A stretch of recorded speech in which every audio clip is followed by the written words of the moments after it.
Hey everyone, this is Raina. I run an Etsy shop called Silent Bazaar, and I sell a lot of nature things that I find around my land.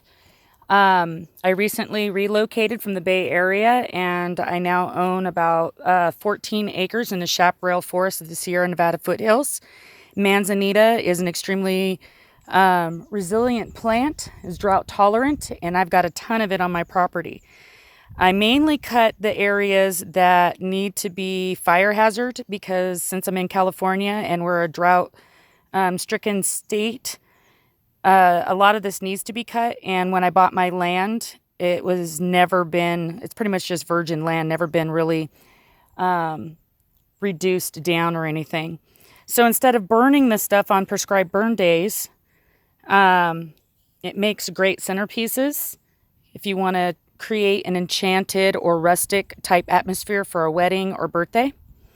So this is some of the things that I offer in my shop. I offer fresh cut. I do not cut these off the trees until an order has been placed.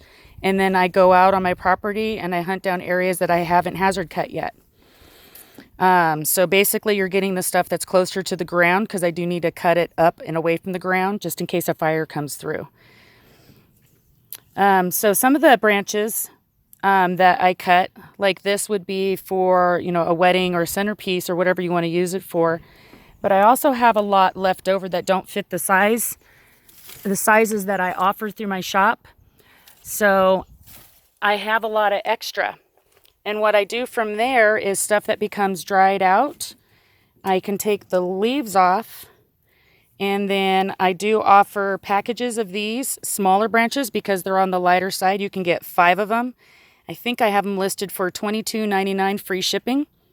I do make sure that when I do pack 5 of these in a box, that it's still under a pound. That's the only way I can offer 5 branches for the price that I'm offering with free shipping, because then it ends up being about, I think right under $7 for shipping.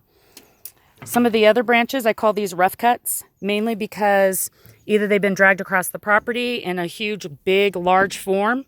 Some of the branches may have some peeling on it, but I do try to cut the ends with a table saw, or if they're thin enough with branch cutters, so that you got nice clean cuts instead of like little strips trundling out. And these are some of the branches that I actually have listed either on eBay or Etsy. If you're looking for my eBay shop, if you're not an Etsy person, it's silent_pop. I also have some bird branches. These are on the thicker side, so these would be better for larger birds. Some of them I offer with the hardware already installed, so it's just easy to connect it to the bird cage. Manzanita is a great wood for birds because it's so dense and holds very little water. They're disease resistant, and they last a long time. So if your bird is busy chewing up their bird perches, try some Manzanita. It'll last a lot longer. The seasoned Manzanita that I find on the property, I also have offerings for barbecue and or smoking meat. It gives a really light hickory flavor, and it's not overbearing like hickory wood would, and it is really good. This stuff is so dense, like I said, and it doesn't retain a whole lot of water. So even in this state, when it's not seasoned, it will still burn and it leaves a long-lasting bed of coals to cook over. Some of the other options that I offer are chips. You can either get these for birds and hang them up. I do offer some where there's a hole drilled into it and I've got a wire with like an S-hook that I've created to where you can hang it in the cage.